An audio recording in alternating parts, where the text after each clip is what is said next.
Hello guys, in this video I am going to show you how to set warnings for mobile cameras in the TomTom Go application.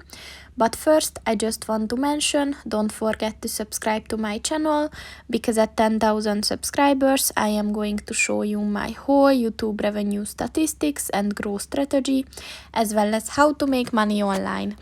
Let's jump into it. First of all, open the application on your phone. And then click on the menu button at the bottom of the page on the left.